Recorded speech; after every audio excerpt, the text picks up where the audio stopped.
the brethren, the Jews that be in Jerusalem, and in the land of Judea, wish unto the brethren, the Jews that are throughout Egypt, health and peace. God be gracious unto you, and remember his covenant that he made with Abraham, Isaac, and Jacob, his faithful servants, and give you all an heart to serve him, and to do his will, with a good courage and a willing mind, and open your hearts in his law and commandments, and send you peace, and hear your prayers, and be at one with you, and never forsake you in time of trouble. And now we be here praying for you. What time was Demetrius reigned? In the 169th year. We the Jews wrote unto you in the extremity of trouble that came upon us in those years, from the time that Jason and his company revolted from the Holy Land and kingdom, and burned the porch, and shed innocent blood. Then we prayed unto the Lord, and were heard. We offered also sacrifices and fine flour, and lighted the lamps, and set forth the loaves. And now see that ye keep the feast of tabernacles in the month of Caslu.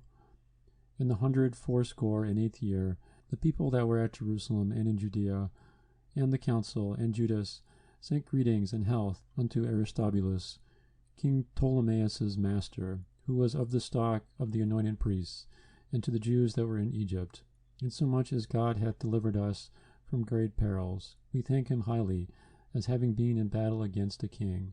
For he cast them out that fought within the holy city. For when the leader was come into Persia, and the army with him that seemed invincible, they were slain in the temple of Ninea by the deceit of Ninea's priests. For Antiochus, as though he would marry her, came into the place, and his friends that were with him, to receive money in name of a dowry, which when the priests of Ninea had set forth, he was entered with a small company into the compass of the temple. They shut the temple as soon as Antiochus was come in, and opening a privy door of the roof, they threw stones like thunderbolts, and struck down the captain, hewed them in pieces, smote off their heads, and cast them to those that were without.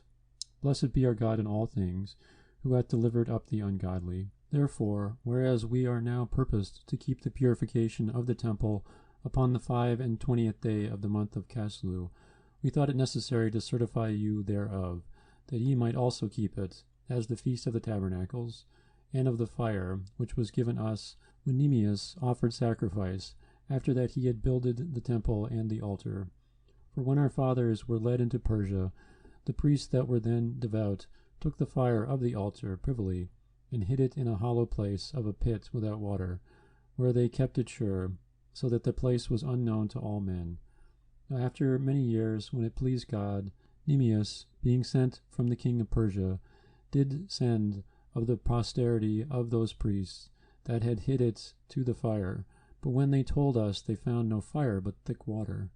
Then commanded he them to draw it up, and to bring it.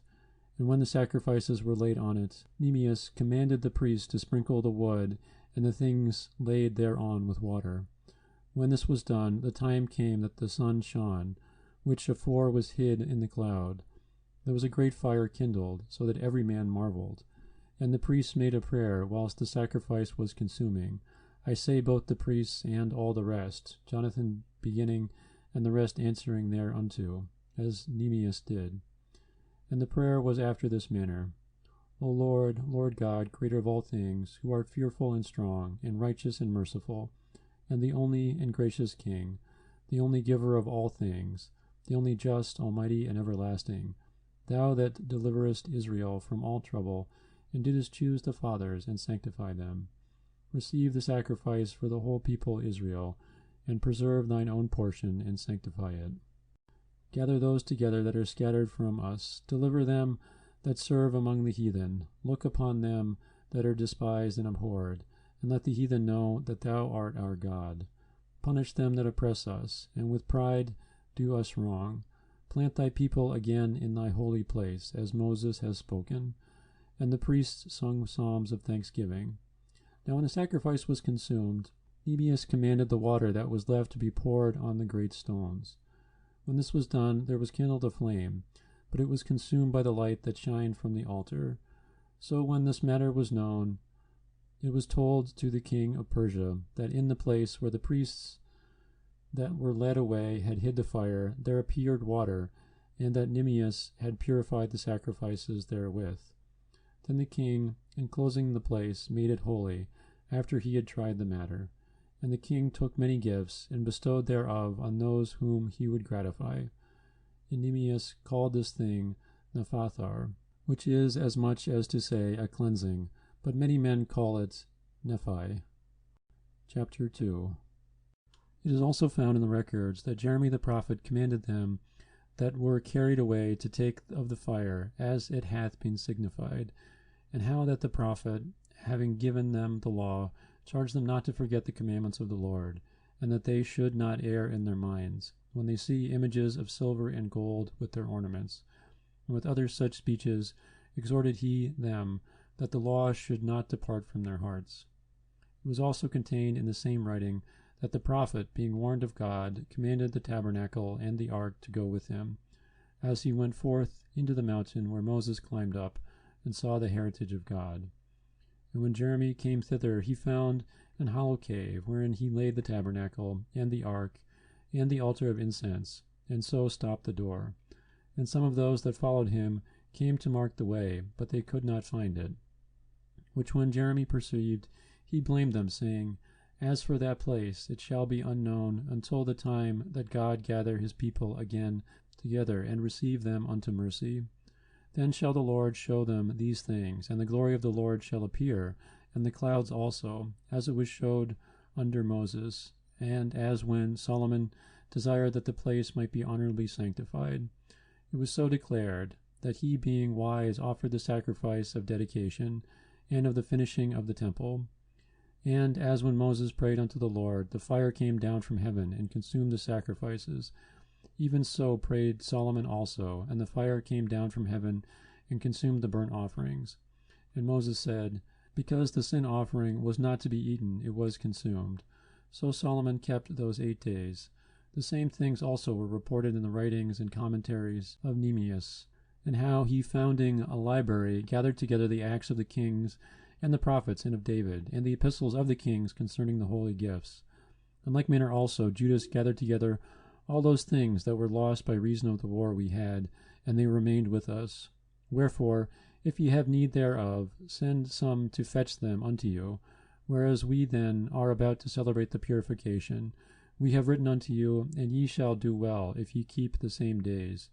We hope also that the God that delivered all his people, and gave them all an heritage, and the kingdom, and the priesthood, and the sanctuary, as he promised in the law, will shortly have mercy upon us, and gather us together out of every land under heaven unto the holy place, for he hath delivered us out of great troubles, and hath purified the place.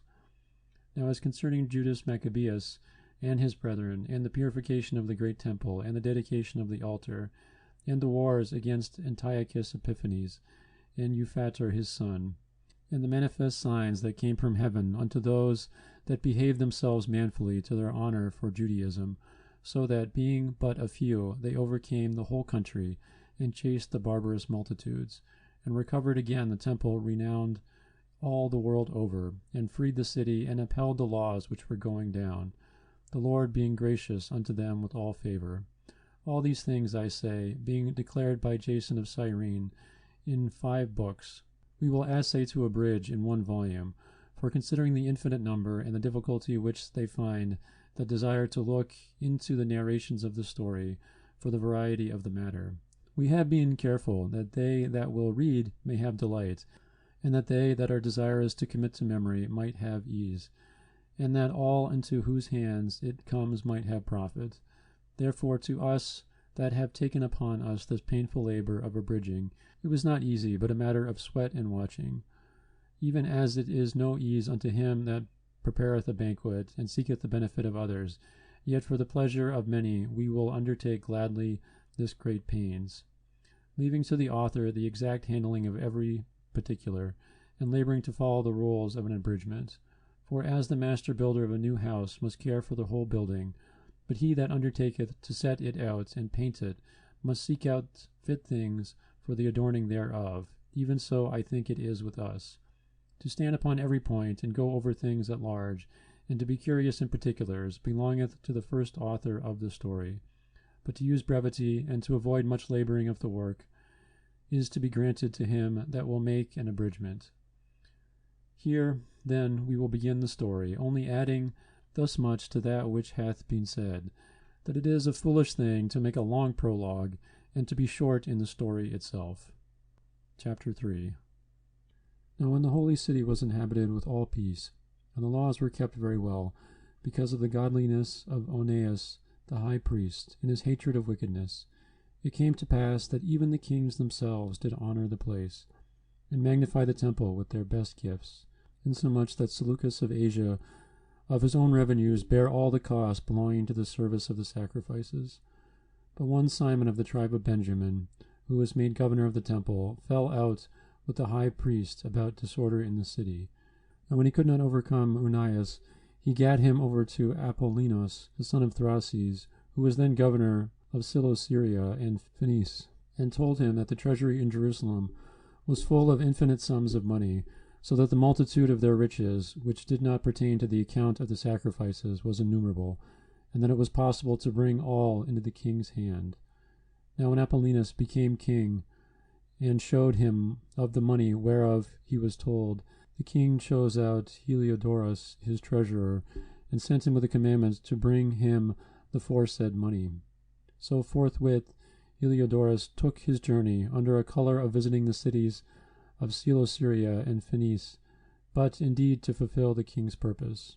And when he was come to Jerusalem, and had been courteously received of the high priest of the city, he told him what intelligence was given of the money, and declared wherefore he came, and asked if these things were so indeed. Then the high priest told him that there was such money laid up for the relief of widows and fatherless children, and that some of it belonged to Hyrcanus, son of Tobias, a man of great dignity, and not as that wicked Simon had misinformed, the sum whereof in all was 400 talents of silver and 200 of gold, and that it was altogether impossible that such wrongs could be done unto them, that had committed it to the holiness of the place, and to the majesty and the inviolable sanctity of the temple, honored over all the world. But Heliodorus, because of the king's commandment given him, said that in any wise it must be brought into the king's treasury. So that the day which he appointed he entered in to order this matter, wherefore there was no small agony throughout the whole city. But the priests, prostrating themselves before the altar in their priest vestments, called unto heaven upon him, and made a law concerning the things to be given, that they should safely be preserved for such as had committed them to be kept. When whoso had looked to the high priest in the face, it would have wounded his heart, for his countenance and changing of his colour declared the inward agony of his mind. For the man was so compassed with fear and horror of the body, that it was manifest to them that looked upon him what sorrow he now had in his heart. Others ran flocking out of their houses to the general supplication, because the place was like to come into contempt. And the women, girt with sackcloth under their breasts, abounded in the streets, and the virgins that were kept in ran, some to the gates, and some to the walls, and others looked out of the windows. And all, holding their hands toward heaven, made supplication. Then it would have pitied a man to see the falling down of the multitude of all sorts, and the fear of the high priest being in such agony. They then called upon the Almighty Lord to keep the things committed of trust safe and sure for those that had committed them. Nevertheless, Heliodorus executed that which was decreed. Now, as he was there present himself with his guard about the treasury, the Lord of spirits and the Prince of all power caused a great apparition, so that all that presumed to come in with him were astonished at the power of God, and fainted, and were sore afraid. For there appeared unto them an horse with a terrible rider upon him, and adorned with a very fair covering. And he ran fiercely, and smote at Heliodorus with his forefeet, and it seemed that he that sat upon the horse had a complete harness of gold. Moreover, 2 other young men appeared before him, notable in strength, excellent in beauty, and comely in apparel, who stood by him on either side, and scourged him continually, and gave him many sore stripes. And Heliodorus fell suddenly onto the ground, and was compassed with great darkness. But they that were with him took him up, and put him into a litter. Thus him that lately came with a great train, and with all his guard into the said treasury, they carried out, being unable to help himself with his weapons. and manifestly they acknowledged the power of God. For he that by the hand of God was cast down, and lay speechless, without all hope of life. But they praised the Lord, that had miraculously honored his own place. For the temple, which a little afore was full of fear and trouble, when the mighty Lord appeared, was filled with joy and gladness. Then straightways certain of Heliodorus' friends prayed Onias that he would call upon the Most High to grant him his life, who lay ready to give up the ghost. So the high priest, suspecting lest the king should misconceive that some treachery had been done to Heliodorus by the Jews, offered a sacrifice for the health of the man. Now as the high priest was making an atonement, the same young men in the same clothing appeared and stood beside Heliodorus, saying, Give Onias the high priest great thanks, insomuch as for his sake the Lord hath granted thee life. And seeing that thou hast been scourged from heaven, declare unto all men the mighty power of God. And when they had spoken these words, they appeared no more. So Heliodorus, after he had offered sacrifice unto the Lord, and made great vows unto him that had saved his life, and saluted Onias, returning with his host to the king. Then testified he to all men the works of the great God, which he had seen with his eyes. And when the king Heliodorus, who might be a fit man to be sent yet once again to Jerusalem, he said, If thou hast any enemy or traitor, send him thither, and thou shalt receive him well scourged. If he escape with his life, for in that place, no doubt, there is an especial power of God. For he that dwelleth in heaven hath his eye on that place, and defendeth it, and he beateth and destroyeth them that come to hurt it. And the things concerning Heliodorus, and the keeping of the treasury, fell out on this sort. This Simon now, of whom we spake afore, having been a betrayer of the money and of his country, slandered Onias, as if he had terrified Heliodorus, and been the worker of these evils. Thus was he bold to call him a traitor, that had deserved well of the city, and tendered his own nation, and was so zealous of the laws. But when their hatred went so far, that by one of Simon's faction murders were committed, Onias, seeing the danger of this contention, and that Apollonius, as being the governor of Seleucia and Phenice, did rage and increase Simon's malice, he went to the king, not to be an accuser of his countrymen, but seeking the good of all, both public and private. For he saw that it was impossible that the state should continue quiet, and Simon leave his folly, unless the king did look thereunto. But after the death of Seleucus, when Antiochus, called Epiphanes, took the kingdom, Jason, the brother of Onias, labored underhand to be high priest, promising unto the king by intercession 360 talents of gold, of another revenue 80 talents. Besides this, he promised to assign 150 more, if he might have license to set him up a place for exercise, and for the training up of youth in the fashions of the heathen, and to write them of Jerusalem by the name of Antiochians. Which when the king had granted, he had gotten into his hand the rule, he forthwith brought his own nation to Greekish fashion, and the royal privileges granted of special favor to the Jews by means of John, the father of Eupolemus, who went ambassador to Rome for amity and aid, he took away, and putting down the governments which were according to the law, he brought up new customs against the law. For he built gladly a place of exercise under the tower itself, and brought the chief young men under his subjection, and made them wear a hat. Now such was the height of Greek fashions, and increase of heathenish manners, through the exceeding profaneness of Jason, that ungodly wretch, and no high priest, that the priests had no courage to serve any more at the altar, but despising the temple and neglecting the sacrifices, hastened to be partakers of the unlawful allowance in the place of exercise, after the game of Decius called them forth, not setting by the honors of their fathers, but liking the glory of the Grecians best of all, by reason whereof sore calamity came upon them, for they had them to be their enemies and avengers, whose custom they followed so earnestly, and unto whom they desired to be like in all things. For it is not a light thing to do wickedly against the laws of God, but the time following shall declare these things. Now when the game that was used every faith year was kept at Tyros, the king being present, this ungracious Jason sent special messengers from Jerusalem, who were Antiochians, to carry 300 drachmas of silver to the sacrifice of Hercules, which even the bearers thereof thought fit not to bestow upon the sacrifice, because it was not convenient, but to be reserved for other charges. The money then, in regard of the sender, was appointed to Hercules' sacrifice, but because of the bearers thereof, it was employed to the making of galleys. Now when Apollonius, the son of Menethius, was sent into Egypt for the coronation of King Ptolemus, Philometor, Antiochus, understanding him not to be well affected to his affairs, provided for his own safety, whereupon he came to Joppa, and from thence to Jerusalem, where he was honorably received of Jason and of the city, and was brought in with torchlight and with great shoutings, and so afterward went with his host unto Phenice. 3 years afterward Jason sent Menelaus, the aforesaid Simon's brother, to bear the money unto the king, and to put him in mind of certain necessary matters. But he, being brought into the presence of the king, when he had magnified him for the glorious appearance of his power, got the priesthood to himself, offering more than Jason by 300 talents of silver. So he came with the king's mandate, bringing nothing worthy the high priesthood, but having the fury of a cruel tyrant and the rage of a savage beast. Then Jason, who had undermined his own brother, being undermined by another, was compelled to flee into the country of the Ammonites.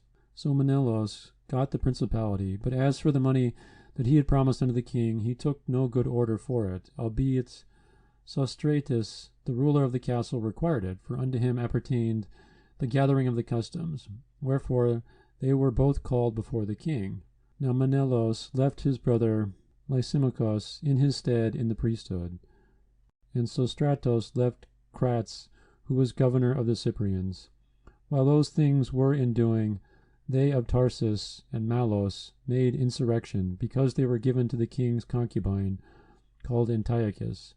Then came the king in all haste to appease matters, leaving Andronicus, a man in authority, for his deputy.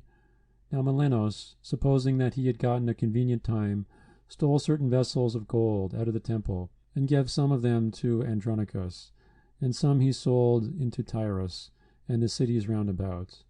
Which when Onias knew of a surety, he reproved him, and withdrew himself into a sanctuary at Daphne, that lieth by Antiochia. Wherefore Menelaus, taking Andronicus apart, prayed him to get Onias into his hands, who being persuaded thereunto, and coming to Onias in deceit, gave him his right hand with oaths. And though he were suspected by him, yet persuaded he him to come forth of the sanctuary, whom forthwith he shut up without regard of justice. For the which cause not only the Jews, but many also of other nations took great indignation, and were much grieved for the unjust murder of the man.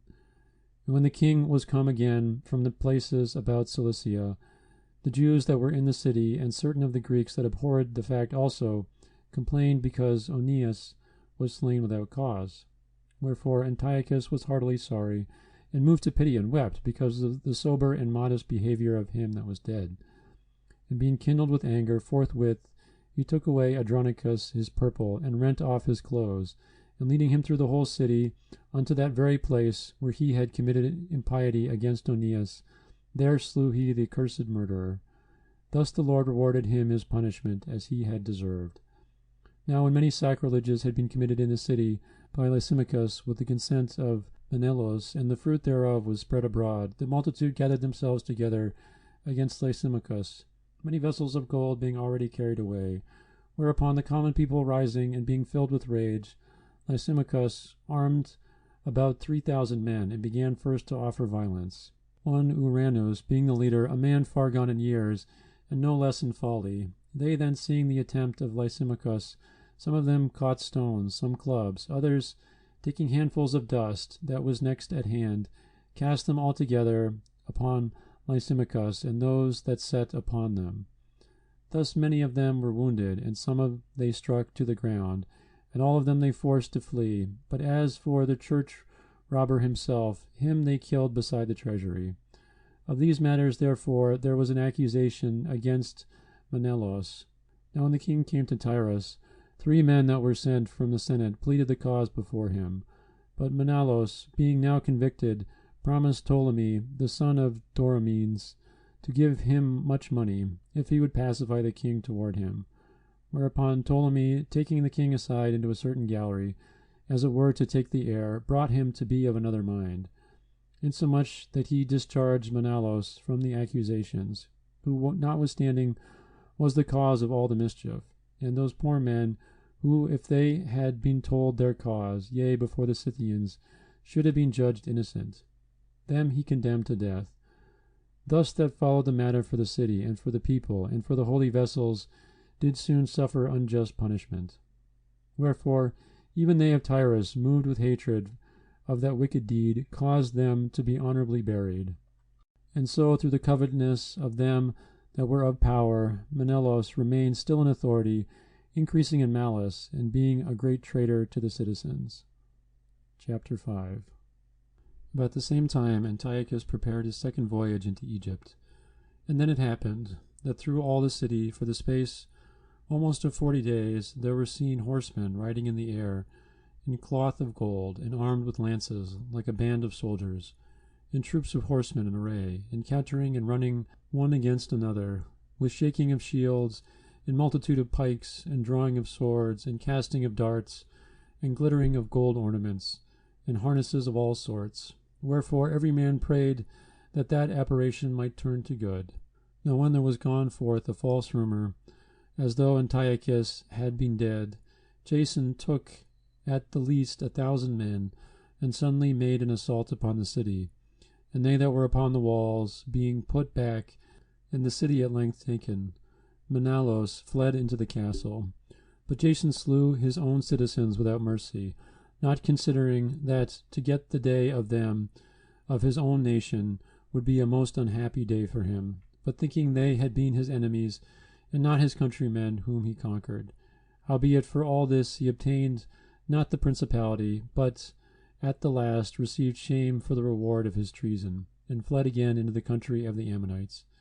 In the end, therefore, he had an unhappy return, being accused before Aratus, the king of the Arabians, fleeing from city to city, pursued of all men, hated as a forsaker of the laws, and being had in admonition as an open enemy of his country and countrymen. He was cast into Egypt. Thus he that had driven many out of their country perished in a strange land, retiring to the Lacedaemonians, and thinking there to find succor by reason of his kindred.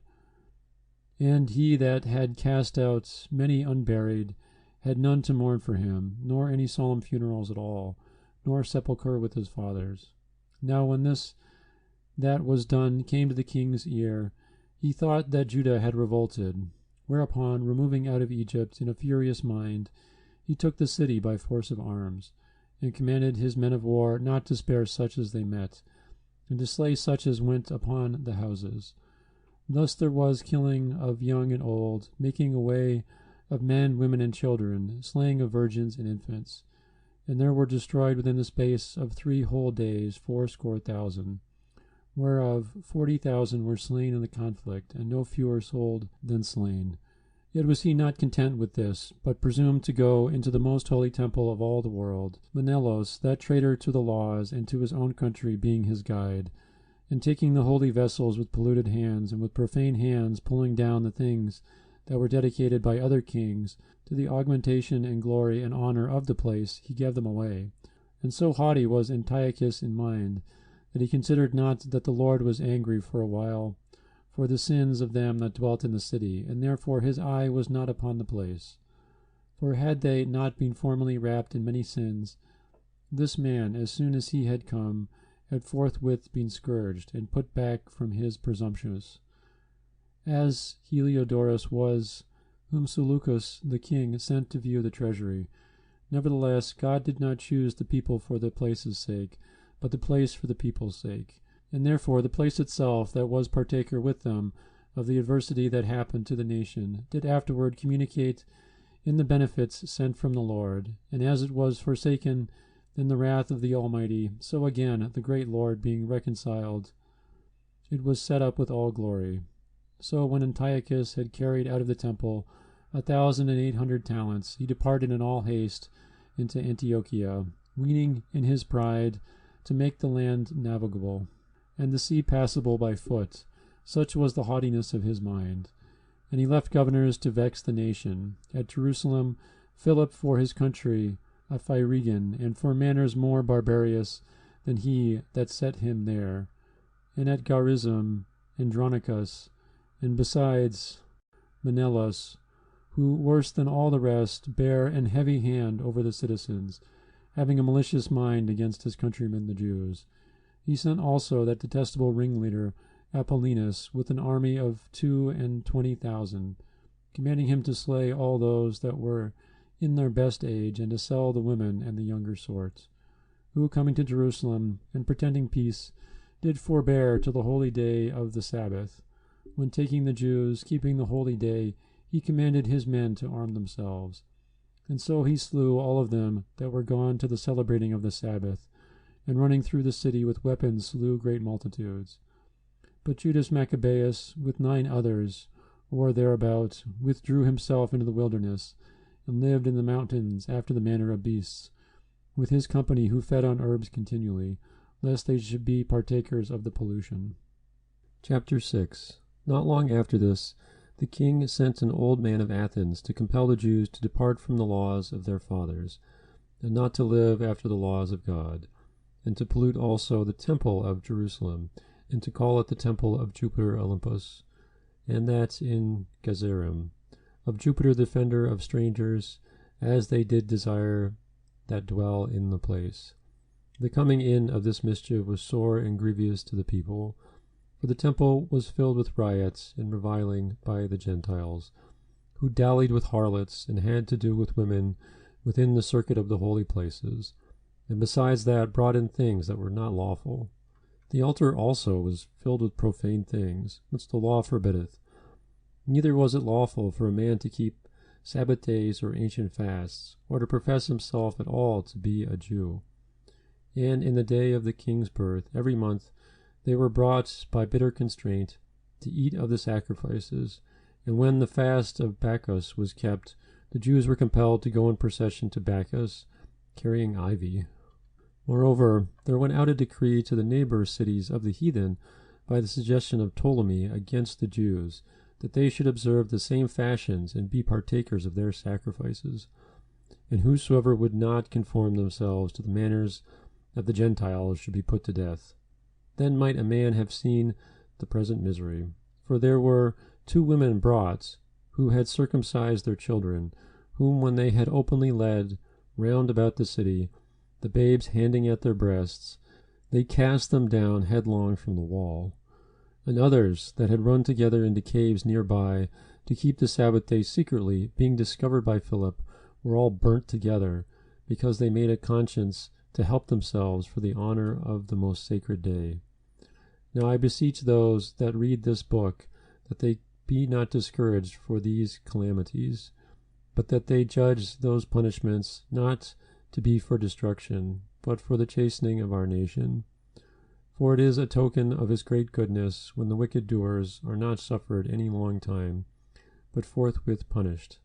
For not as with other nations, whom the Lord patiently forbeareth to punish, till they come to the fullness of their sins, so dealt he with us, lest that, being come to the height of sin, afterwards he should take vengeance of us. And therefore he never withdrew his mercy from us, and though he punish with adversity, yet doth he never forsake his people.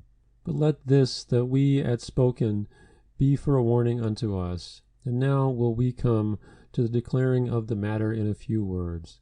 Eleazar, one of the principal scribes, an aged man, and of a well-favored countenance, was constrained to open his mouth and to eat swine's flesh. But he, choosing rather to die gloriously than to live stained with such abomination, spit it forth, and came of his own accord to the torment. As it behooved them to come, that are resolute to stand out against such things, as are not lawful for love of life to be tasted.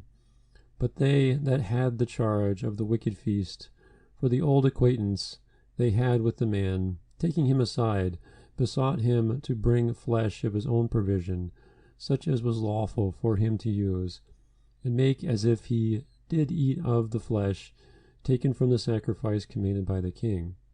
that in so doing he might be delivered from death, and for the old friendship with them find favor. But he began to consider discreetly, and as became his age, and the excellency of his ancient years, and the honor of his grey head, whereon was come, and his most honest education from a child, or rather the holy law made and given by God. Therefore he answered accordingly, and willed them straightways to send him to the grave. For it becometh not our age, said he, in any wise to disassemble, whereby many young persons might think that Eleazar, being 80 years old and 10, were now gone to a strange religion. And so they, through mine hypocrisy, and desire to live a little time, and a moment longer, should be deceived by me, and I get a stain to mine old age, and make it abominable. For though the present time I should be delivered from the punishment of men, yet should I not escape the hand of the Almighty, neither alive nor dead. Wherefore now, manfully changing this life, I will show myself such an one as mine age requireth, and leave a noble example to such as be young to die willingly and courageously for the honorable and holy laws. And when he had said these words, immediately he went to the torment. They that led him, changing the goodwill they bare him, a little before into hatred, because the foresaid speeches proceeded, as they thought, from a desperate mind. But when he was ready to die, with stripes he groaned, and said, It is manifest unto the Lord, that hath the holy knowledge, that whereas I might have been delivered from death, I now endure sore pains in body, by being beaten, but in soul am well content to suffer these things, because I fear him. And thus this man died, leaving his death for an example of a noble courage, and a memorial of virtue, not only unto young men, but unto all his nation. Chapter 7. And it came to pass also, that 7 brethren with their mother were taken, and compelled by the king against the law to taste swine's flesh, and were tormented with scourges and whips. But one of them that spake first said thus, What wouldest thou ask or learn of us? We are ready to die, rather than to transgress the laws of our fathers. Then the king, being in a rage, commanded pans and cauldrons to be made hot, which forthwith, being heated, he commanded to cut out the tongue of him that spake first, and to cut off the utmost parts of his body, the rest of his brethren and his mother looking on. Now when he was thus maimed in all his members, he commanded him, being yet alive, to be brought to the fire, and to be fried in a pan. And as the vapor of the pan was for a good space dispersed, they exhorted one another with the mother to die manfully, saying thus, The Lord God looketh upon us, and in truth hath comfort in us, as Moses in his song, which witnessed to their faces, declared, saying, And he shall be comforted in his servants. So when the first was dead, after this number, they brought the second to make him a mocking stock. And when they had pulled off the skin of his head with the hair, they asked him, Wilt thou eat before thou be punished throughout every member of thy body? But he answered in his own language, and said, No. Wherefore he also received the next torment in order, as the former did. And when he was at the last gasp, he said, Thou, like a fury, takest us out of this present life, but the King of the world shall raise us up, who have died for his laws, unto everlasting life. After him was the third made a mocking stock, and when he was required, he put out his tongue, and that right soon, holding forth his hands manfully, and said courageously, These I had from heaven, and for his laws I despised them, and from him I hope to receive them again, insomuch that the king, and they that were with him, marveled at the young man's courage, for that he nothing regarded the pains. Now when this man was dead also, they tormented and mangled the fourth in like manner. So when he was ready to die, he said thus, It is good, being put to death by men, to look for hope from God, to be raised up again by him. As for thee, thou shalt have no resurrection to life. Afterward they brought the fifth also, and mangled him. Then looked he unto the king, and said, Thou hast power over men, thou art corruptible, thou doest what thou wilt, yet think not that our nation is forsaken of God. But abide a while, and behold his great power, how he will torment thee and thy seed. After him also they brought the sixth, who being ready to die, said, Be not deceived without cause, for we suffer these things for ourselves, having sinned against our God. Therefore marvelous things are done unto us. But think not thou that takest in hand to strive against God, that thou shalt escape unpunished. But the mother was marvelous above all, and worthy of honorable memory, for when she saw her 7 sons slain within the space of 1 day, she bare it with a good courage, because of the hope that she had in the Lord. Yea, she exhorted every one of them in her own language, filled with courageous spirits, and stirring up her womanish thoughts with a manly stomach. She said unto them, I cannot tell how ye came into my womb, for I neither gave you breath nor life, neither was it I that formed the members of every one of you, but doubtless the Creator of the world, who formed the generation of man, and found out the beginning of all things, will also of his own mercy give you breath and life again, as ye now regard not your own selves for his law's sake. Now Antiochus, thinking himself despised, and suspecting it to be a reproachful speech, whilst the youngest was yet alive, did not only exhort him by words, but also assured him with oaths that he would make him both a rich and happy man, if he would turn from the laws of his father, and that also he would take him for his friend, and trust him with affairs. And when the young man would in no case hearken unto him, the king called his mother, and exhorted her that she would counsel the young man to save his life. And when he had exhorted her with many words, she promised him that she would counsel her son.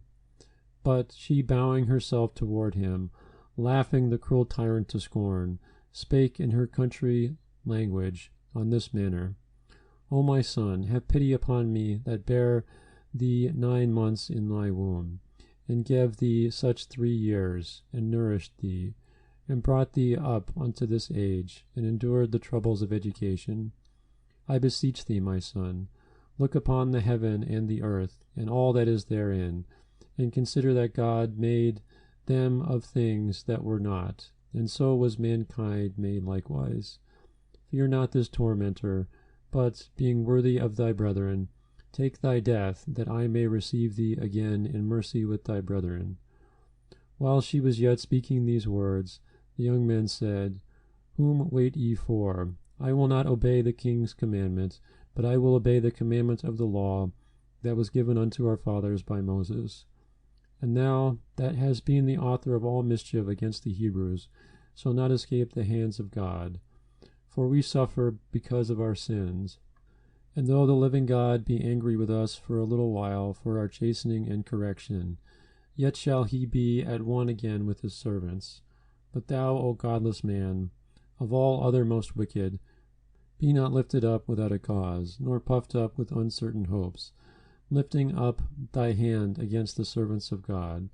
For thou hast not yet escaped the judgment of Almighty God, who seeth all things. For our brethren, who now have suffered a short pain, are dead under God's covenant of everlasting life.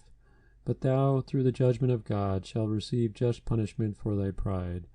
But I, as my brethren, offer up my body and life for the laws of our fathers, beseeching God that he would speedily be merciful unto our nation, and that thou by torments and plagues mayest confess that he alone is God, and that in me and my brethren the wrath of the Almighty, which is justly brought upon our nation, may cease. Then the king, being enraged, handed him worse than all the rest, and took it grievously that he was mocked. So this man died undefiled, and put his whole trust in the Lord. Last of all, after the sons, the mother died. Let this be enough now to have spoken concerning the idolatrous feasts and the extreme tortures. Chapter 8.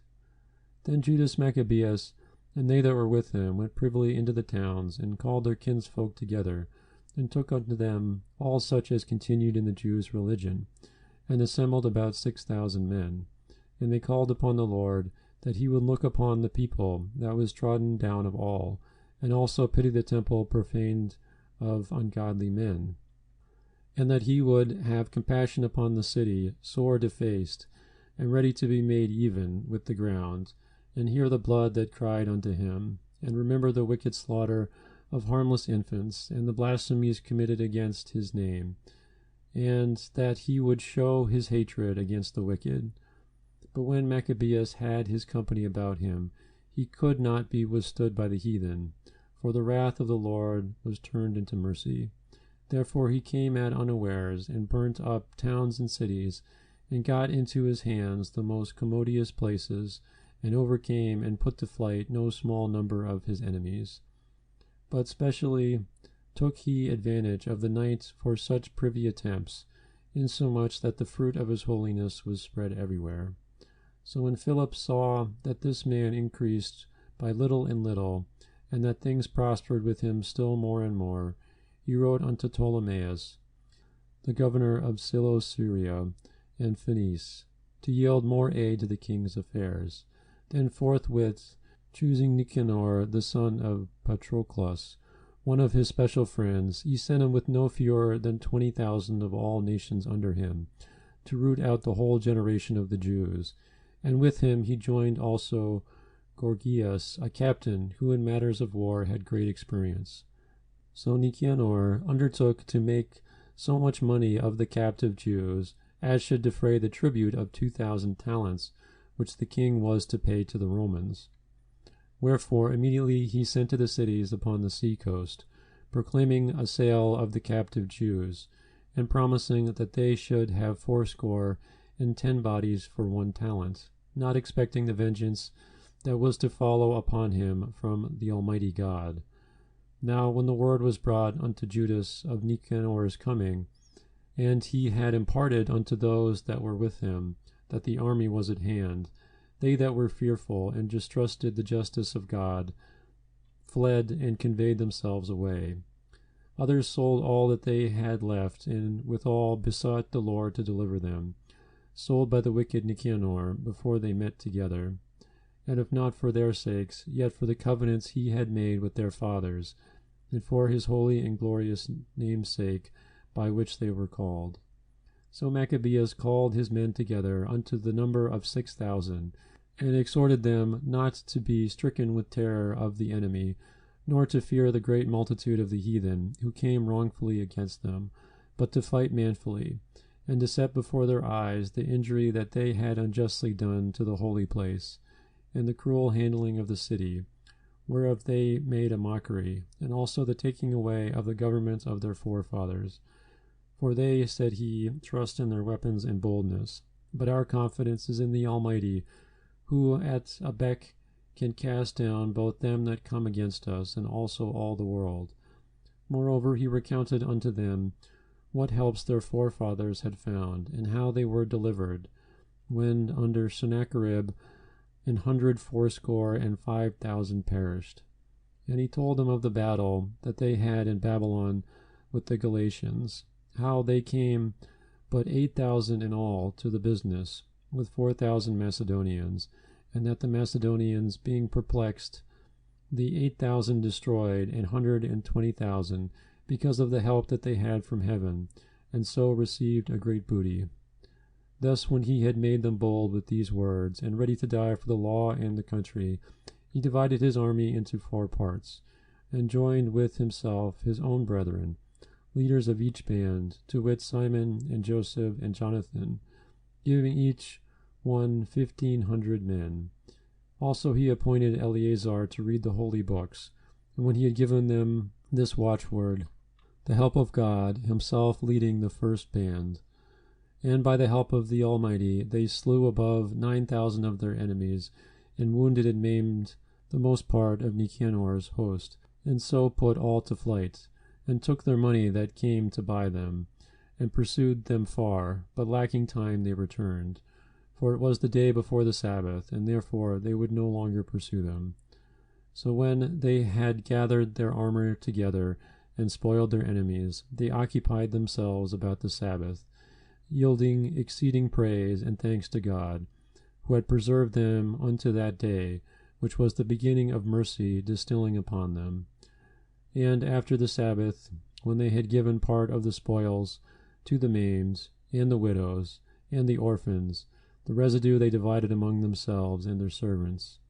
When this was done, they had made a common supplication. They besought the merciful Lord to be reconciled with his servants forever. Moreover, of those that were with Timotheus and Bacchides, who fought against them, they slew above 20,000, and very easily got high and strong holds, and divided among themselves many spoils more, and made the maimed, orphans, widows, yea, and the aged also, equal in spoils with themselves. And when they had gathered their armor together, they laid them up all carefully in convenient places, and the remnant of the spoils they brought to Jerusalem. They slew also Philarches, that wicked person who was with Timotheus, and had annoyed the Jews many ways. Furthermore, at such times as they kept the feast for the victory of their country, they burnt Callisthenes, that had set fire upon the holy gates, who had fled into a little house, and so he received a reward meet for his wickedness. As for that most ungracious Nicanor, who had brought 1,000 merchants to buy the Jews, he was through the help of the Lord brought down by them, of whom he made least account, and putting off his glorious apparel and discharging his company, he came like a fugitive servant through the midland unto Antioch, having very great dishonor, for that his host was destroyed. Thus he that took upon him to make good to the Romans their tribute, by means of the captives in Jerusalem, told abroad that the Jews had God to fight for them, and therefore they could not be hurt, because they followed the laws that he gave them. About that time came Antiochus with dishonor out of the country of Persia, for he had entered the city called Persepolis, and went about to rob the temple and to hold the city, whereupon the multitude, running to defend themselves with their weapons, put them to flight. And so it happened that Antiochus, being put to flight of the inhabitants, returned with shame. Now when he came to Ecbatana, news was brought him what happened to Nicanor and Timotheus. Then, swelling with anger, he thought to avenge upon the Jews the disgrace done unto him by those that made him flee. Therefore commanded he his chariotman to drive without ceasing, and to dispatch the journey, the judgment of God now following him. For he had spoken proudly in this sort, that he would come to Jerusalem, and make it a common burying place of the Jews. But the Almighty Lord, the God of Israel, smote him with an incurable and invisible plague. Or, as soon as he had spoken these words, a pain of the bowels that was remediless came upon him, and sore torments of the inner parts, and that most justly, for he had tormented other men's bowels with many and strange torments. Albeit he nothing at all ceased from his bragging, but still was filled with pride, breathing out fire in his rage against the Jews, and commanding to haste the journey. But it came to pass that he fell down from his chariot, carried violently, so that having a sore fall, all the members of his body were much pained. And thus he that a little afore thought he might command the waves of the sea, so proud was he beyond the condition of man, and weigh the high mountains in a balance, was now cast on the ground, and carried in a horse litter, showing forth unto all the manifest power of God. So that the worms rose up out of the body of this wicked man, and whilst he lived in sorrow and pain, his flesh fell away, and the filthiness of his smell was noisome to all his army. And the man that thought a little afore he could reach the stars of heaven, no man could endure to carry for his intolerable stink. Here therefore being plagued, he began to leave off his great pride, and to come to the knowledge of himself by the scourge of God, his pain increasing every moment. And when he himself could not abide his own smell, he said these words, It is meet to be subject unto God, and that a man that is mortal should not proudly think of himself if he were God. This wicked person vowed also unto the Lord, who now no more would have mercy upon him, saying thus, that the holy city, to the which he was going in haste to lay it even with the ground, and to make it a common burying place, he would set at liberty.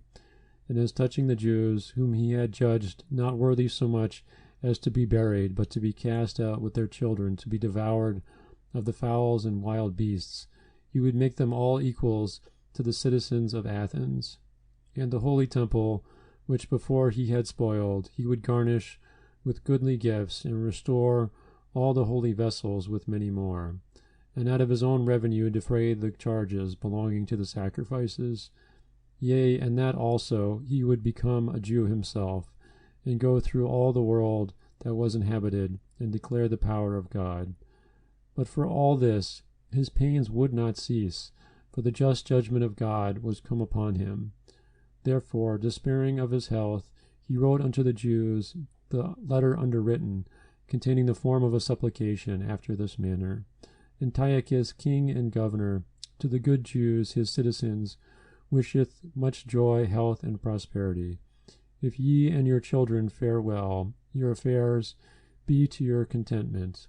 I give very great thanks to God, having my hope in heaven. As for me, I was weak, or else I would have remembered kindly your honor and goodwill, returning out of Persia, and being taken with a grievous disease.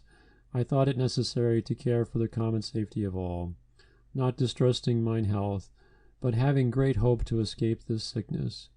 But considering that even my father, at what time he led an army into the high countries, appointed a successor, to the end that, if anything fell out contrary to expectation, or if any tidings were brought that were grievous, they of the land, knowing to whom the state was left, might not be troubled.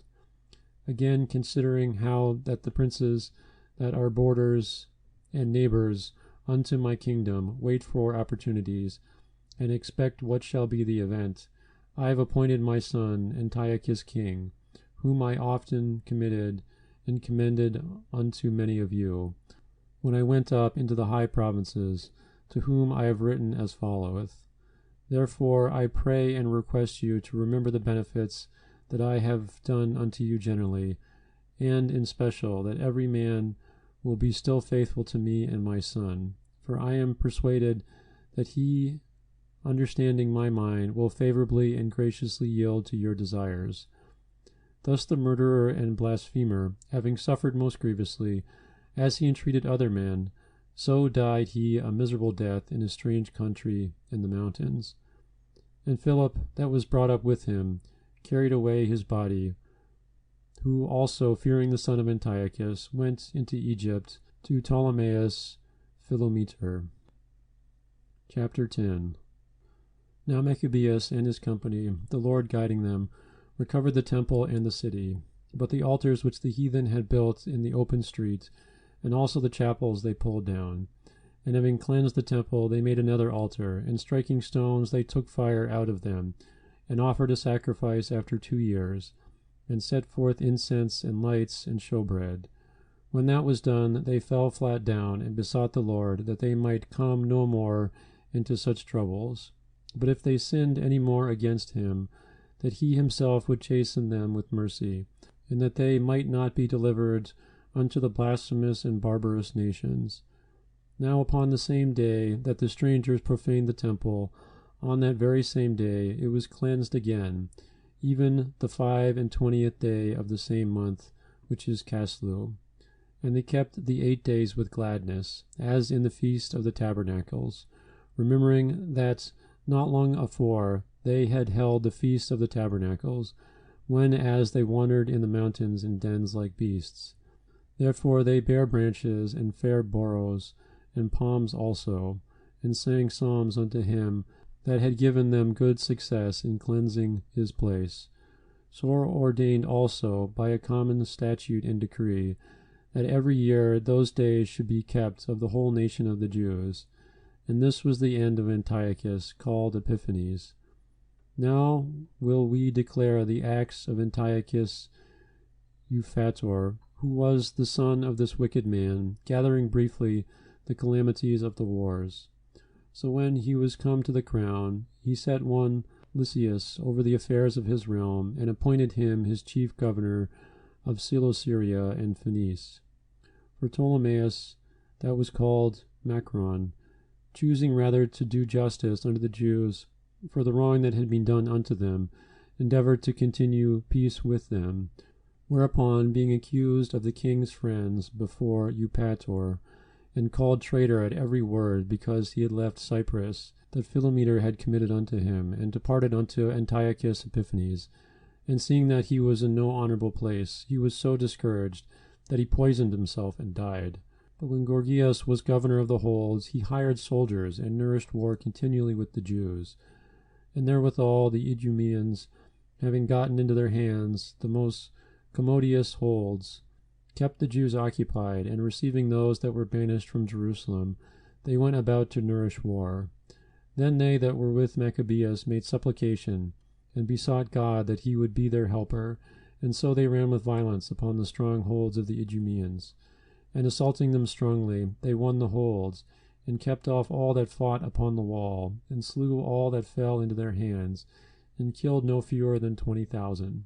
And because certain, who were no less than 9,000, were fled together into 2 very strong castles, having all manner of things convenient to sustain the siege, Maccabeus left Simon and Joseph, and Zacchaeus also, and them that were with him, who were enough to besiege them, and departed himself unto those places which more needed his help.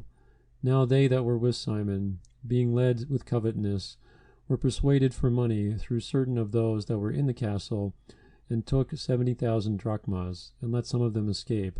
But when it was told Maccabeus what was done, he called the governors of the people together, and accused those men that they had sold their brethren for money, and set their enemies free to fight against them. So he slew those that were found traitors, and immediately took the 2 castles. And having good success with his weapons and all things he took in hand, he slew in the 2 holds more than 20,000.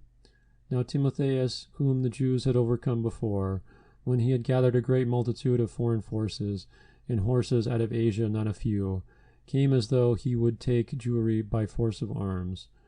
But when he drew near, they that were with Maccabeus turned themselves to pray unto God, and sprinkled earth upon their heads, and girded their loins with sackcloth, and fell down at the foot of the altar, and besought him to be merciful to them, and to be an enemy to their enemies, and an adversary to their adversaries, as the law declareth. So after the prayer they took their weapons, and went on further from the city, and when they drew near to their enemies, they kept by themselves. Now the sun being newly risen, they joined both together, the one part having together with their virtue their refuge also unto the Lord for a pledge of their success and victory, the other side making their rage leader of their battle. But when the battle waxed strong, there appeared unto the enemies from heaven 5 comely men upon horses with bridles of gold. The 2 of them led the Jews, and took Maccabeus betwixt them, and covered him on every side weapons, and kept him safe, but shot arrows and lightning against the enemies, so that being confounded with blindness and full of trouble, they were killed. And there were slain of footmen 20,500, and 600 horsemen. As for Timotheus himself, he fled into a very strong hold, called Gaura, where Chaereas was governor. But they that were with Maccabeus laid siege against the fortress courageously 4 days, and they that were within, trusting to the strength of the place, blasphemed exceedingly, and uttered wicked words. Nevertheless, upon the 5th day early 20 young men of Maccabeus' company, inflamed with anger because of the blasphemies, assaulted the wall manly, and with a fierce courage killed all that they met withal.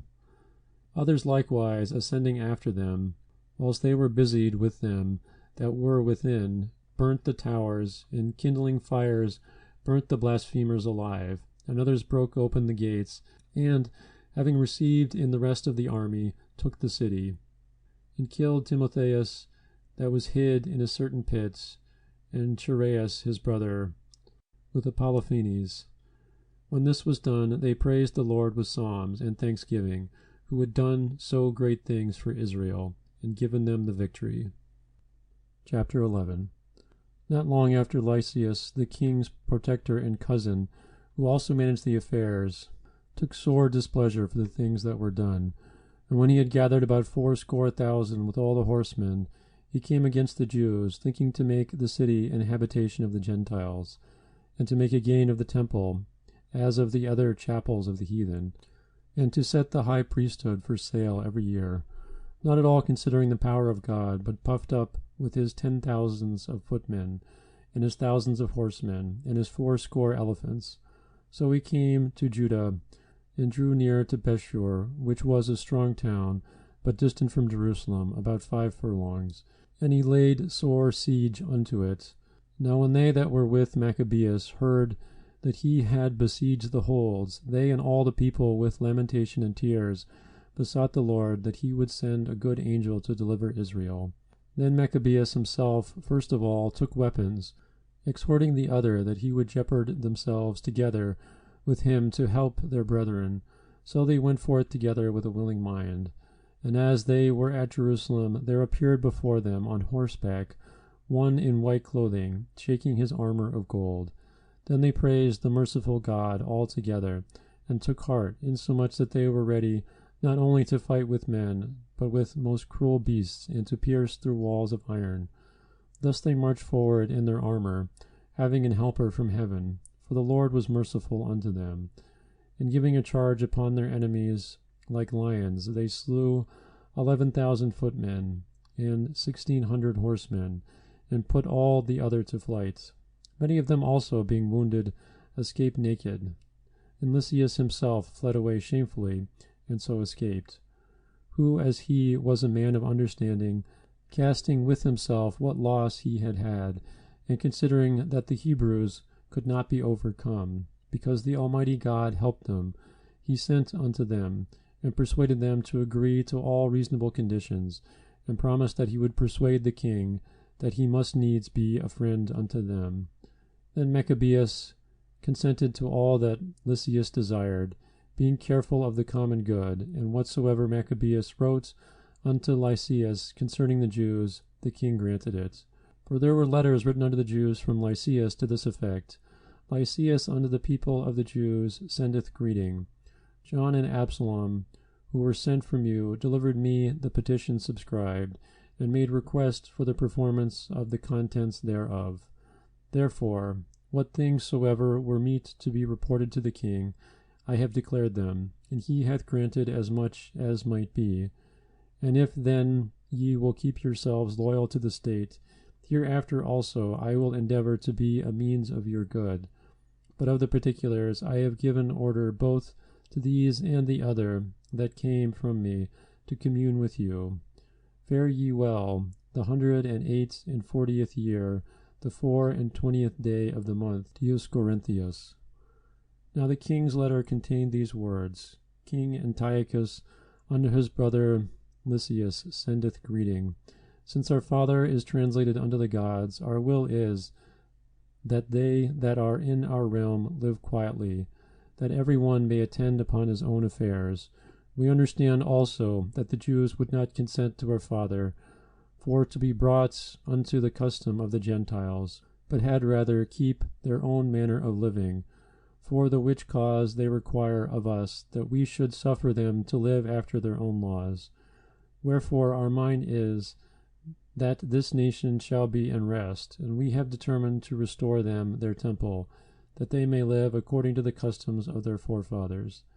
Thou shalt do well, therefore, to send unto them, and grant them peace, that when they are certified of our mind, they may be of good comfort, and ever go cheerfully about their own affairs. And the letter of the king unto the nation of the Jews was after this manner: King Antiochus sendeth greeting unto the council and the rest of the Jews. If ye fare well, we have our desire, we are also in good health. Menelaus declared unto us that your desire was to return home, and to follow your business. Wherefore they that will depart shall have safe conduct unto the 13th day of Xanthicus with security. And the Jews shall use their own kind of meats and laws, as before, and none of them any manner of ways shall be molested for things ignorantly done.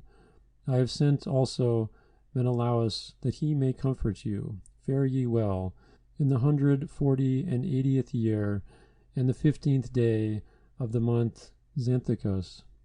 The Romans also sent unto them a letter containing these words: Quintus Memmius and Titus Manlius, ambassadors of the Romans, send greetings unto the people of the Jews. Whatsoever Lysias the king's cousin hath granted, therewith we also are well pleased. But touching such things as he judged to be referred to the king, after ye have advised thereof, send one forthwith, that we may declare as it is convenient for you, for we are now going to Antioch. Therefore send some with speed, that we may know what is your mind. Farewell, this 148th year, the 15th day of the month Xanthicus. Chapter 12. When these covenants were made, Lysias went unto the king, and the Jews were about their husbandry. But of the governors of several places, Timotheus and Apollonius, the son of Junius, also Hieronymus and Demophon, and besides them Nicanor, the governor of Cyprus, would not suffer them to be quiet and live in peace. The men of Joppa also did such an ungodly deed. They prayed the Jews that dwelt among them to go with their wives and children into the boats which they had prepared, as though they had meant them no harm, who accepted of it according to the common decree of the city, being desirous to live in peace, and suspecting nothing. But when they were gone forth into the deep, they drowned no less than 200 of them. When Judas heard of this cruelty done unto his countrymen, he commanded those that were with him to make them ready, and calling upon God the righteous judge, he came against those murderers of his brethren, and burnt the haven by night, and set the boats on fire, and those that fled thither he slew. And when the town was shut up, he went backward, as if he would return to root out all them of the city of Joppa. But when he heard that the Jammanites were minded to do in like manner unto the Jews that dwelt among them, he came upon the Jammanites also by night, and set fire on the haven and the navy, so that the light of the fire was seen at Jerusalem 240 furlongs off. Now when they were gone from thence 9 furlongs in their journey towards Timotheus, no fewer than 5,000 men on foot and 500 horsemen of the Arabians set upon him. Whereupon there was a very sore battle, but Judas's side, by the help of God, got the victory, so that the nomads of Arabia, being overcome, besought Judas for peace, promising both to give him cattle and to pleasure him otherwise. Then Judas, thinking indeed that it would be profitable in many things, granted them peace, whereupon they shook hands, and so they departed to their tents. He went also about to make a bridge to a certain strong city, which was fenced about with walls, and inhabited by men of divers countries, and the name of it was Caspus. But they that were within it put such trust in the strength of the walls and provision of victuals, that they behaved themselves rudely towards them that were with Judas, railing and blaspheming, and uttering such words as were not to be spoken. Wherefore Judas with his company, calling upon the great Lord of the world, who without rams or engines of war did cast down Jericho in the time of Joshua, gave a fierce assault against the walls, and took the city by the will of God, and made unspeakable slaughters, insomuch that a lake 2 furlongs broad, near adjoining thereunto, being filled full, was seen running with blood. Then departed they from thence 750 furlongs, and came to Charasha unto the Jews that are called Tobeni. But as for Timotheus, they found him not in the places, but before he had dispatched anything, he departed from thence, having left a very strong garrison in a certain hold. Howbeit Dorotheus and Sosipater, who were of the Macedonians captains, went forth, and slew those that Timotheus had left in the fortress, above 10,000 men.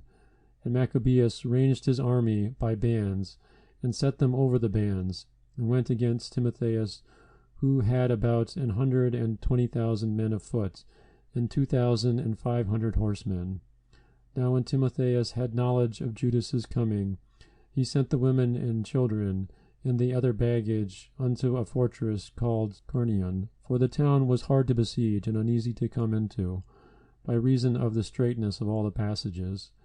But when Judas, his first band, came in sight, the enemies, being smitten with fear and terror through the appearing of him who seeth all things, fled amain, one running unto this way, another that way, so that, as they were often hurt of their own men, and wounded with the points of their own swords, Judas also was very earnest in pursuing them, killing those wicked wretches, of whom he slew about 30,000 men.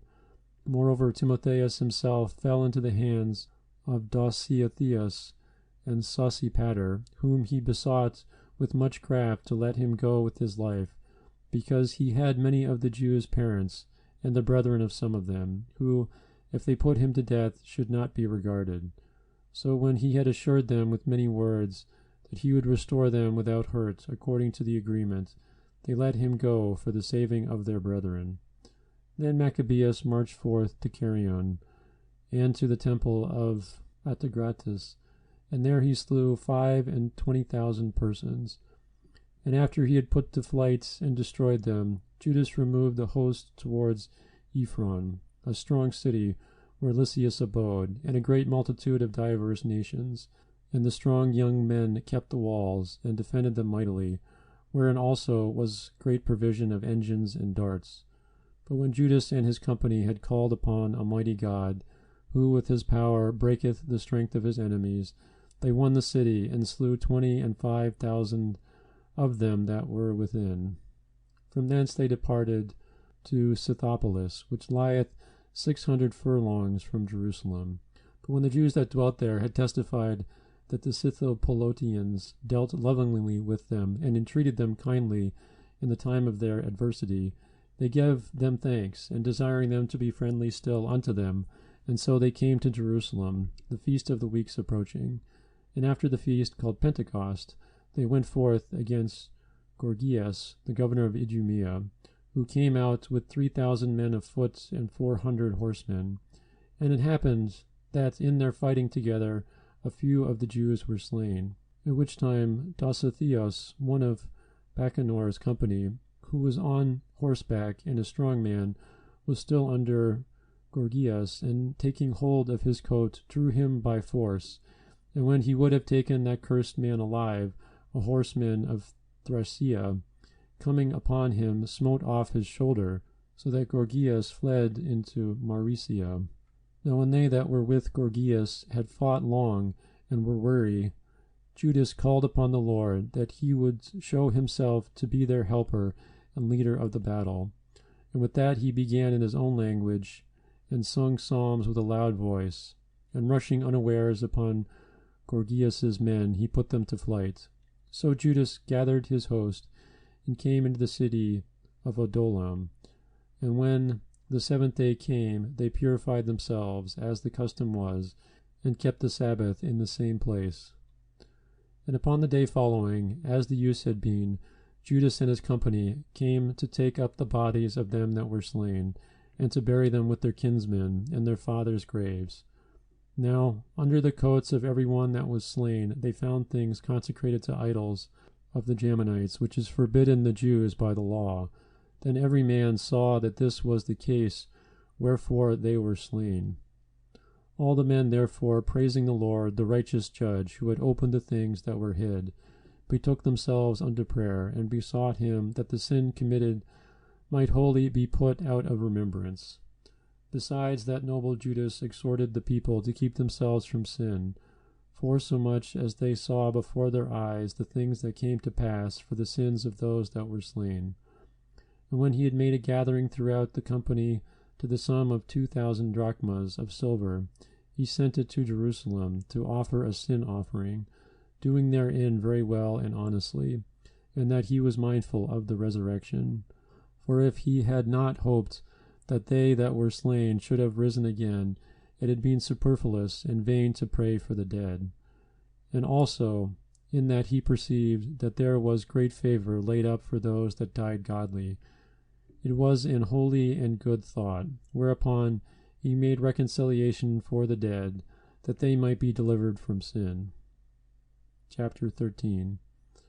in the 140th and 9th year, it was told Judas that Antiochus Epiphanes was coming with a great power unto Judea, and with him Lysias his protector, and ruler of his affairs, having either with them a certain Grecian power of footmen 110,000, and horsemen 5,300, and elephants 22, and 300 chariots armed with hooks. Menelaus also joined himself with them, and with a great dissimulation encouraged Antiochus, not for the safeguard of the country, but because he thought to have been made governor.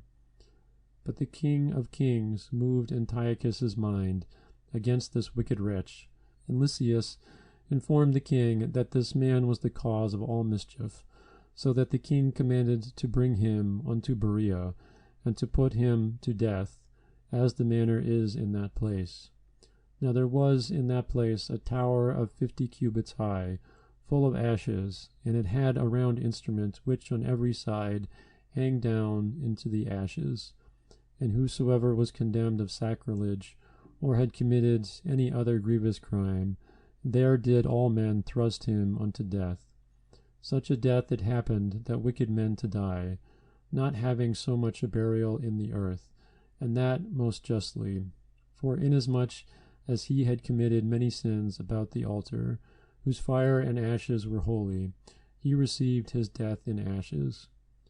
Now the king came with a barbarous and haughty mind to do far worse to the Jews than had been done in his father's time.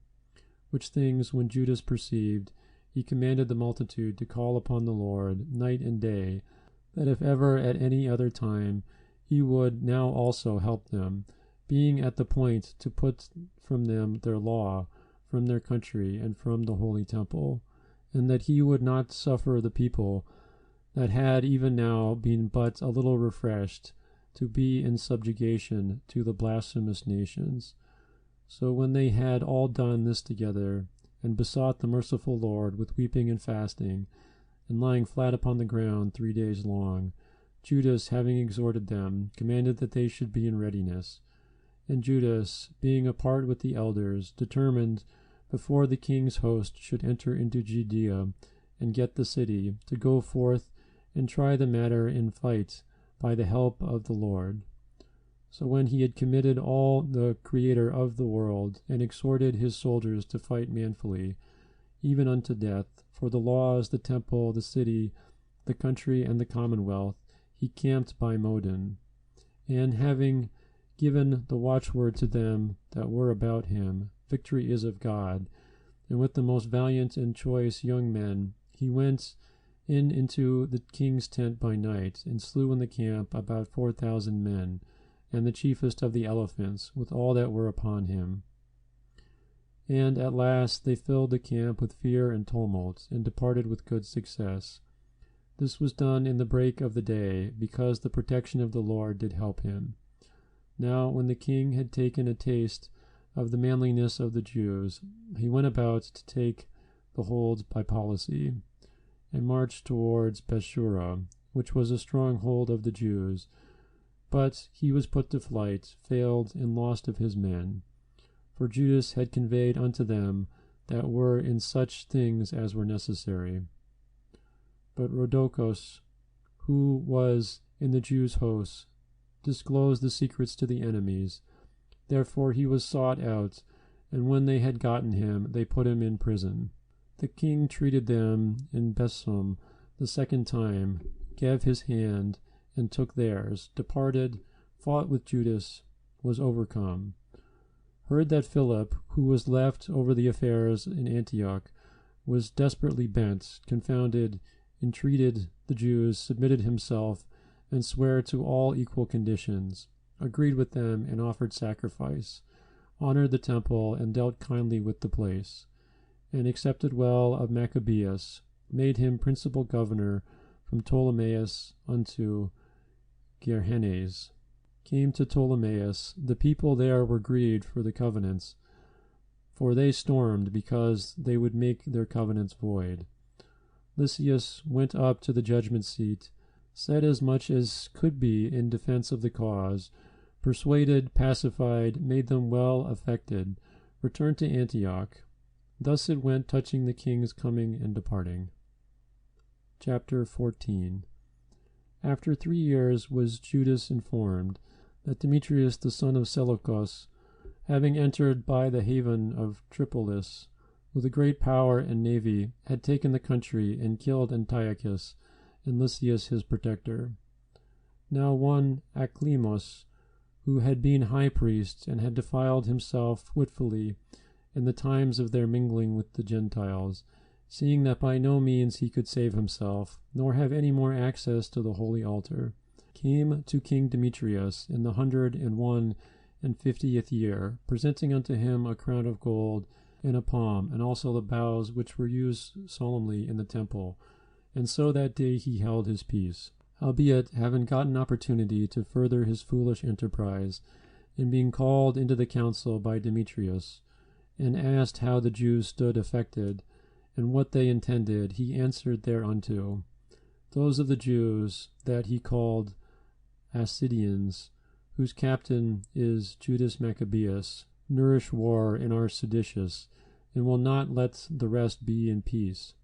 Therefore I, being deprived of mine ancestors' honor, I mean the high priesthood, am now come hither, first, verily, for the unfeigned care I have of things pertaining to the king, and secondly, even for that I intend the good of mine own countrymen. For all our nation is in no small misery through the unadvised dealing of them aforesaid. Wherefore, O king, seeing knowest all these things, be careful for the country and our nation, which is pressed on every side, according to the clemency that thou readily showest unto all. For as long as Judas liveth, it is not possible that the state should be quiet.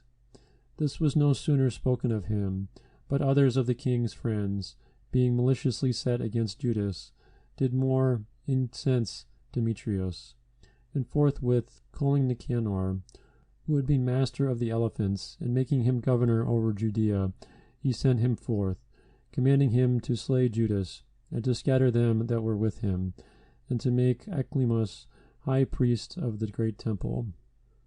Then the heathen that had fled out of Judea from Judas came to Nicanor by flocks, thinking the harm and the calamities of the Jews to be their welfare. Now when the Jews heard of Nicanor's coming, and that the heathen were up against them, they cast earth upon their heads, and made supplication to him that had established his people forever, and who always helpeth his portion with manifestation of his presence. So at the commandment of the captain they removed straightways from thence, and came near unto them at the town of Adasa. Now Simon, Judas's brother, had joined the battle with Nicanor, but was somewhat discomfited through the sudden silence of his enemies.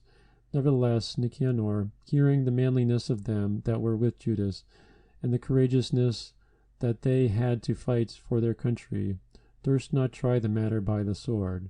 Wherefore he sent Posidonius, and Theodotus, and Mattathias, to make peace.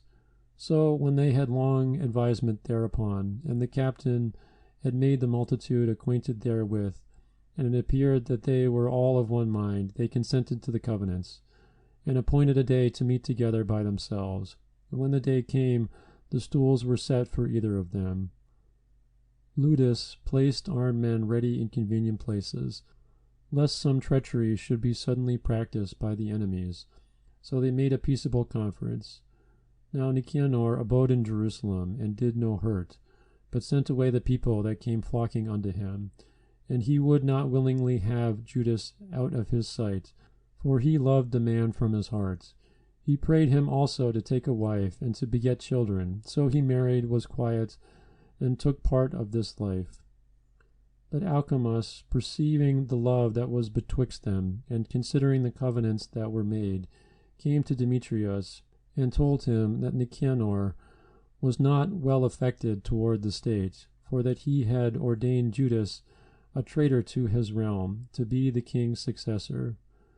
Then the king, being in a rage, and provoked with the accusations of the most wicked man, wrote to Nicanor, signifying that he was much displeased with the covenants, and commanding him that he should send Maccabeus prisoner in all haste unto Antioch. When this came into Nicanor's hearing, he was much confounded in himself, and took it grievously that he should make void the articles which were agreed upon, the man being in no fault.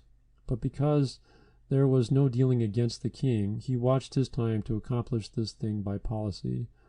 Notwithstanding, when Maccabeus saw that Nicanor began to be churlish unto him, and that he entreated him more roughly than he was wont, perceiving that such sour behavior came not of good, he gathered together not a few of his men, and withdrew himself from Nicanor. But the other, knowing that he was notably prevented by Judas's policy, came into the great and holy temple, and commanded the priests that were offering their usual sacrifices to deliver him the man.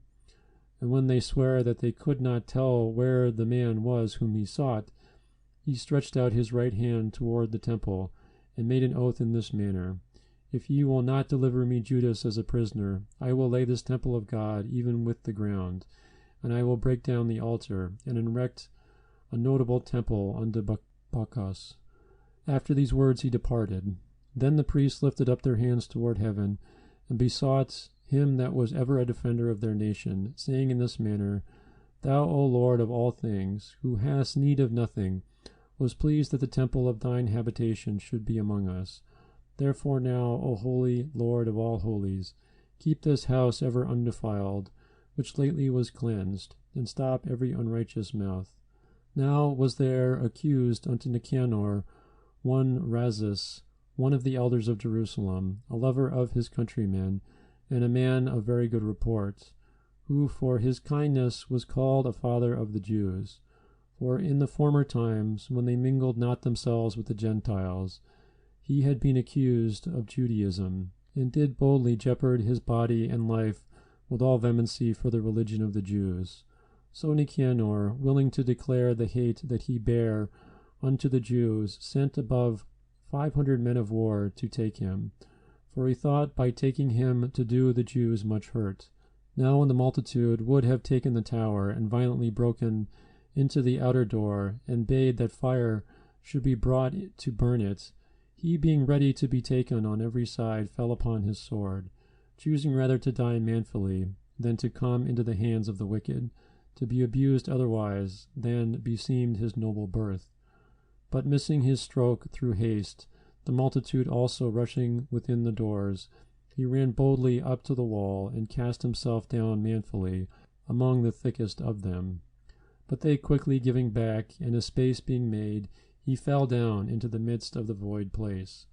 Nevertheless, while there was yet breath within him, being inflamed with anger, he rose up, and though his blood gushed out like spouts of water, and his wounds were grievous, yet he ran through the midst of the throng, and standing upon a steep rock, when as his blood was now quite gone, he plucked out his bowels, and taking them in both hands, he cast them upon the throng, and calling upon the Lord of life and spirit to restore him those again, he thus died. Chapter 15.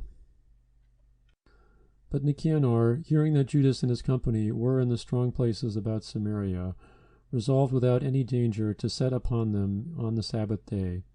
Nevertheless, the Jews that were compelled to go with him said, O destroy not so cruelly and barbarously, but give honor to that day, which he that seeth all things hath honored with holiness above all other days. Then the most ungracious wretch demanded, if there were a mighty one in heaven, that he had commanded the Sabbath day to be kept. And when they said, There is in heaven a living Lord, and mighty, who commanded the seventh day to be kept. Then said the other, And I also am mighty upon earth, and I command to take arms and to do the king's business. Yet he obtained not to have his wicked will done. So Nicanor, in exceeding pride and haughtiness, determined to set up a public monument of his victory over Judas, and them that were with him. But Maccabeus had ever sure confidence that the Lord would help him. Wherefore he exhorted his people not to fear the coming of the heathen against them, but to remember the help which in former times they had received from heaven, and now to expect the victory and aid which should come unto them from the Almighty, and so comforting them out of the law and the prophets, and withal putting them in minds of the battle that they won afore, he made them more cheerful. And when he had stirred up their minds, he gave them their charge, showing them therewithal the falsehood of the heathen and the breach of oaths. Thus he armed every one of them, not so much with defensive shields and spears, as with comfortable and good words, and besides that he told them a dream worthy to be believed, as if it had been so indeed, which did not a little rejoice them. And this was his vision, that Onias, who had been high priest, a virtuous and a good man, revered in conversation, gentle in condition, well spoken also, and exercised from a child in all points of virtue, holding up his hands, prayed for the whole body of the Jews. This done, in like manner there appeared a man with grey hairs, and exceeding glorious, who was of a wonderful and excellent majesty. Then Onias answered, saying, This is a lover of the brethren, who prayed much for the people, and for the holy city, to wit, Jeremias the prophet of God. Whereupon Jeremias, holding forth his right hand, gave to Judas a sword of gold, and in giving it spake thus, Take this holy sword, a gift from God, with the which thou shalt wound the adversaries. Thus being well comforted by the words of Judas, which were very good, and able to stir them up to valor, and to encourage the hearts of the young men, they determined not to pitch camp, but courageously to set upon them, and manfully to try the matter by conflict, because the city and the sanctuary and the temple were in danger. For the care that they took for their wives and their children, their brethren and folks, was in least account with them, but the greatest and principal fear was for the holy temple. Also, they that were in the city took not the least care, being troubled for the conflict abroad. And now, when all looked what should be the trial, and the enemies were already come near, and the army set in array, and the beasts conveniently placed, and the horsemen set in wings, Maccabeus, seeing the company of the multitude, and the divers preparations of armor, and the fierceness of the beasts, stretched out his hands towards heaven, and called upon the Lord that worketh wonders, knowing that victory cometh not by arms, but even as it seemeth good to him, he giveth it to such as are worthy. Therefore in his prayer he said after this manner, O Lord, thou didst send thine angel in the time of Ezekias, king of Judea, and didst slay in the host of Sennacherib 180,500. Wherefore now also, O Lord of heaven, send a good angel before us for a fear and dread unto them.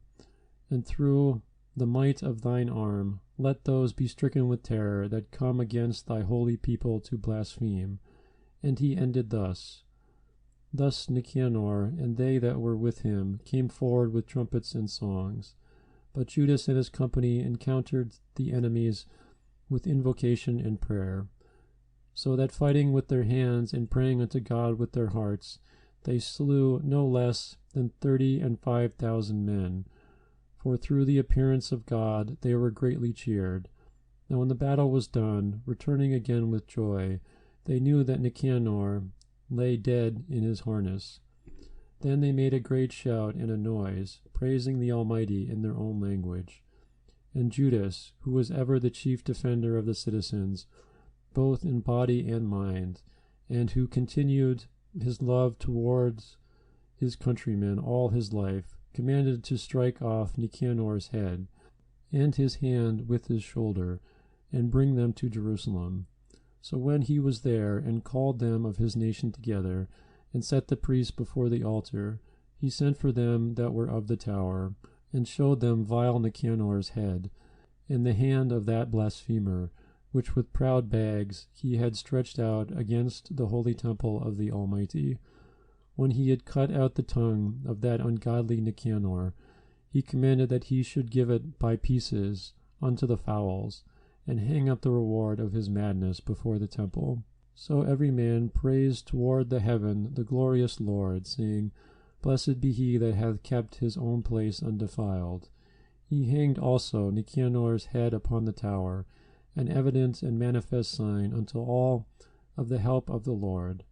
And they ordained all with a common decree, in no case to let that day pass without solemnity, but to celebrate the 30th day of the 12th month, which in the Syrian tongue is called Adar, the day before Marchochius's day. Thus went it with Nicanor, and from that time forth the Hebrews had the city in their power, and here will I make an end. And if I have done well, and is fitting the story, it is that which I desired, but if slenderly and meanly, it is that which I could attain unto. For as it is hurtful to drink wine or water alone, and as wine mingled with water is pleasant, and delightful the taste, even so speech finely framed delighteth the ears of them that read the story. And here shall be an end.